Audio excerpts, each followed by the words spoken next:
thing was my marriage. Yeah, I mean the guy's all right, but but you know, I had a plan for my life, man. I had a plan.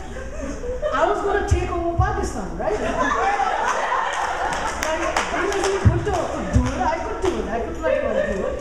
So I did everything. I got my degree in international relations. I got my degree in international law and diplomacy.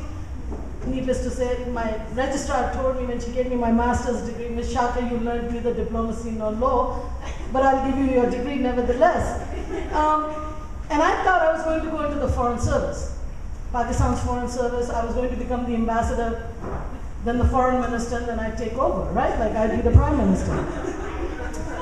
So I was all set to do that, and I went to Pakistan to write my thesis, PhD thesis, which till this day I haven't got. Anyway, so I go and I'm going to take over, right? I'm doing everything right, and I meet this guy.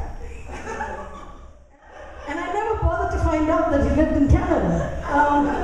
So 2 weeks later when he says, "You want to get married?" At first I thought he was offering me a job. Because he said, "I think we can work well together." 6 months later, I was an immigrant wife in Scarborough. It's called Scarborough here. So from becoming the Prime Minister of Pakistan, and guess what? I haven't heard of birth control, right? So 10 months later, I have a kid. So at my first wedding anniversary, I'm sitting there with this kid that I know nothing about, and this husband I know even less about. And I'm thinking to myself, what the hell have I done? So I'm like, it's okay, I can still go into the foreign service. So I go and find out, no, hello, I'm not a Canadian citizen. 3 years, man, 3 years later I had another baby. So I never went into the foreign service. So next thing I know, I find out that my master's doesn't matter, my BAs don't matter, and I have 2 of them, because one was not sufficient, I guess, I didn't learn enough. What mattered were things that I came out of my mother's womb with.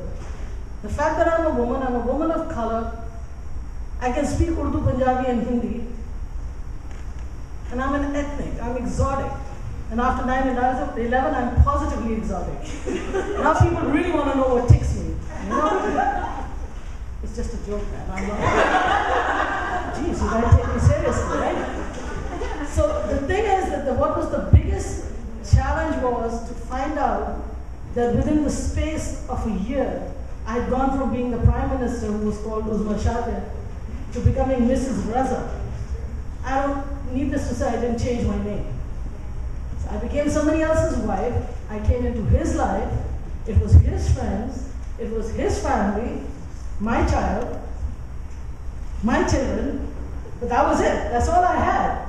Couldn't get a job. Had no place to leave my kids. If I'm going to put my kids with strangers, I've got to make enough money to be able to make it worth my while, right? Well, nobody's going to give me that cushy job, man. So what the hell am I going to do? So I became a champion for foreigners. It's not quite foreign service, but it's services for foreigners.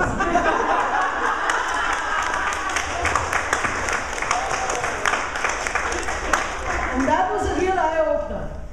You know, if you learn anything at all from any of the experiences that you go through, is that if you're a woman and if you're a woman of color, you gotta fight harder and try that much harder, and you're almost always this close to falling by the wayside. And I don't mean to depress you, man, because all of us are here and we're doing okay. What keeps you going is the fact that you're a woman. That's what keeps you going, because no woman can be kept down if she doesn't want to be kept down. And if other women can support her when the circumstances are pushing her down. And I had a lot of good friends.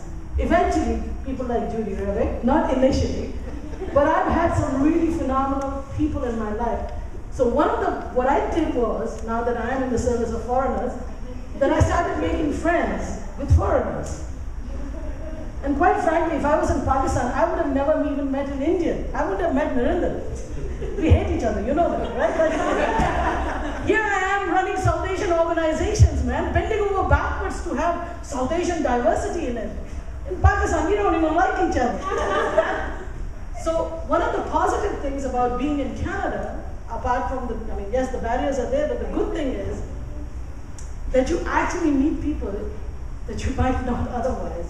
And I had the possibility of building a political identity called South Asianness that I didn't have before.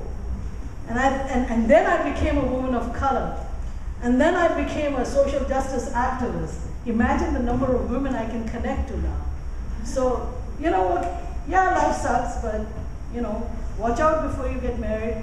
Children are great, but, you know, as an immigrant, my biggest challenge is that no matter how hard I try, some a-hole is going to come and ask you, did you have an arranged marriage?